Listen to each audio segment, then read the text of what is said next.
folks, it's Dr. Brenda, sociologist, financial coach, full-time RVer, traveling the country with my 3 cats, not making a lot of headway today. Hey, if you subscribe, thank you so much. If you don't, please hit that subscribe button below. Yep, the cats are back there sleeping. I am I'm near the state border, Texas, headed into Louisiana. Traffic is just coming to a crawl here. I'll tell you what, it took me 2 hours to get through Houston. I've had nothing but issues with Houston. The first time when I went through, back in, was it 2020? It took forever to get into Houston, ended up with a giant crack in the windshield, had to have it replaced. And coming back out here, the I-10, which is your main freeway, that's what I'm on right now, I-10, your main freeway was just totally backed up, so I kind of went around, took some side roads, and wow, that wasn't a lot of fun either. 2 hours to go through Houston. This is the downside of traveling. Sometimes it's a piece of cake going from one place to another. I've talked about this before. I cap my miles at about 350 miles today. Should be less than 300, maybe more around 270. But you get caught in stuff like this. You get caught in the Houston traffic and you don't have control over it.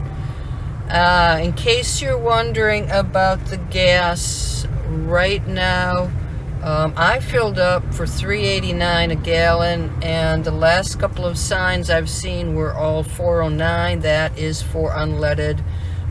Diesel is about $1 more a gallon.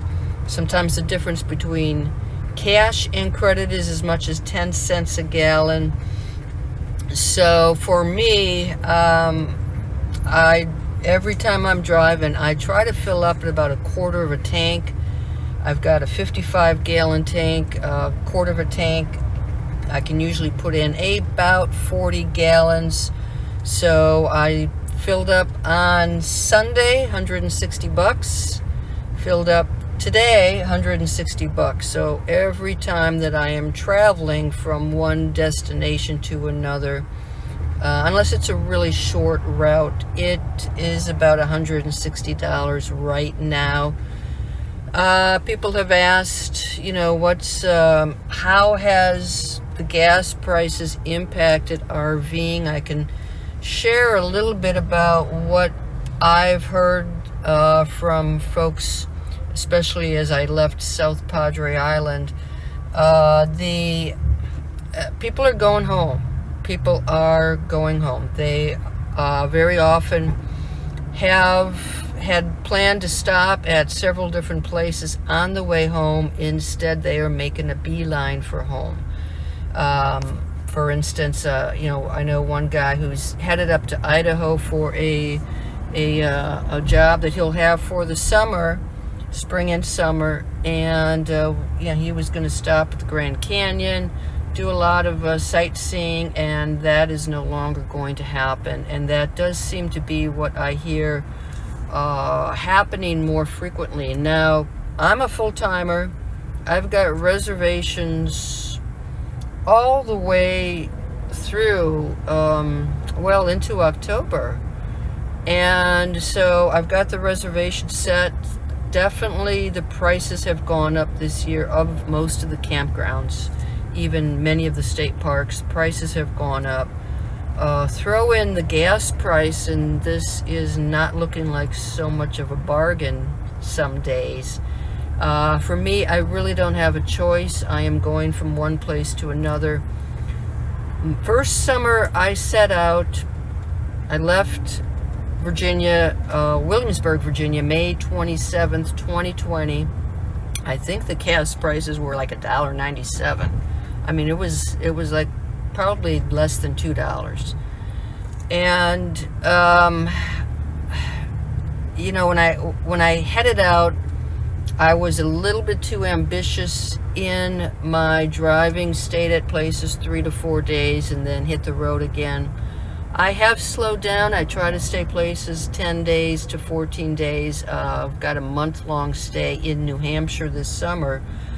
But one of the things that, as you're looking at the gas prices, if you can find some favorite places that are in a closer geographic area, it may make sense to limit your travel days, to say, okay, you know what, I'm not going to do this loop, I'm going to do a shorter loop. Looks like we've got traffic merging up ahead, so I guess we're going down to one lane. And I'm very generous with my gap between me and the vehicles around me, so somebody will be able to get in front of me. Okay, well, I am probably going to pick this up, stopping for the night in Lafayette, Louisiana, then headed out again tomorrow. Got some coppers ahead of me, so time to close on down.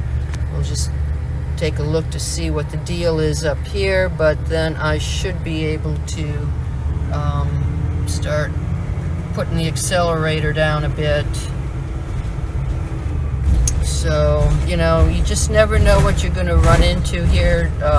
Traffic, accidents.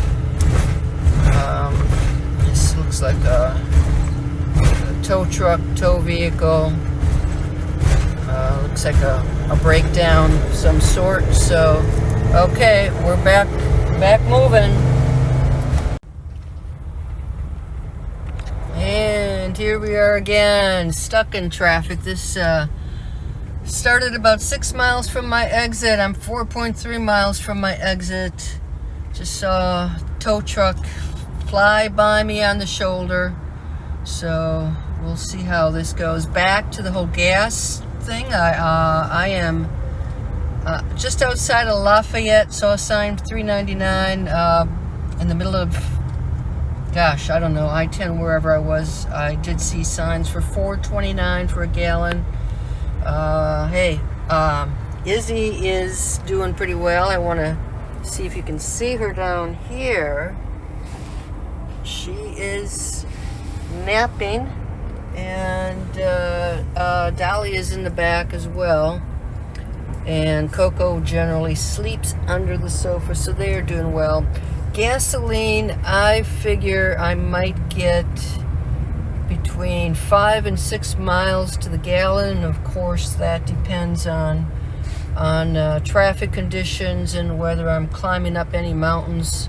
So, if you're new to RVing, or you're just thinking about it and wondering what you can expect, now I've got a Class C motorhome, 32 feet long, and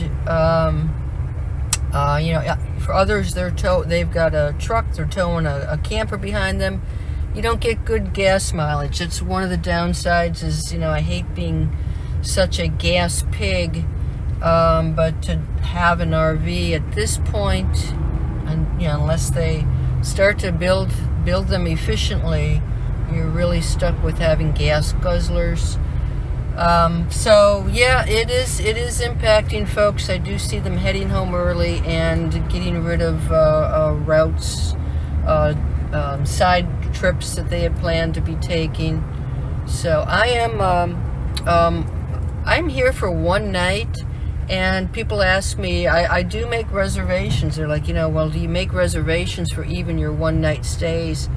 Most of the time, yes. Actually, almost all of the time, yes. I don't have a lot of one-night stays, but they're basically to relax and get me from one point to the next on the next day. So tomorrow I'll be driving again.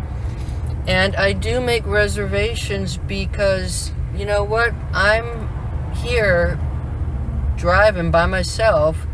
The only way I can contact folks, look to see where things are, where the RV parks are, and whether, to call and whether there's something available. I've got to pull over and do some research and spend a lot of time trying to find an RV park. Here, I've got it plugged into GPS.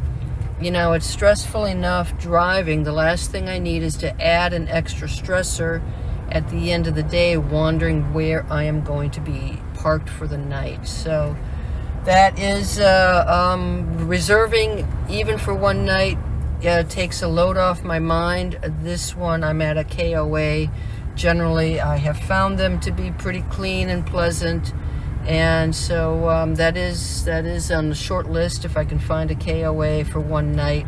Also, it's a pull-through, so I don't have to unhitch. I will unplug the connections, unplug my RVI brake to make sure that I am not drawing juice out of the battery of the Jeep. So in the morning I will plug things back in again, but I do not have to unhitch. Okay, down to 4 more miles to go, and I'm about ready to call it quits. I should get there a little after 2 p.m. Left Texas at 8:30 a.m. So it's not a bad day, but these are the types of days I also don't plan on doing anything. I don't plan on work. I do fast, so I have fasted all day, and we'll shoot for at least a 24-hour fast. Cheated a little bit. I had a Buy Boost drink, but otherwise it's just water and tea. And so hitting the road again tomorrow, and I know it'll be hopefully it'll be a shorter day distance-wise, and hopefully shorter time-wise. Hey, you guys take care, and if you're out there driving, be safe. Good luck. May the traffic gods be with you. Take care of yourself, and the gas price, it is a big thing, but I remember times when I couldn't find gas. If you go back to the energy crisis of the 1970s, if you're that old, or you just go through periods where there is a real gas shortage, I can still find gas. Haven't had to wait at the pump. So we're moving again, 3.8 miles. You guys take care. Hey, please subscribe. See ya.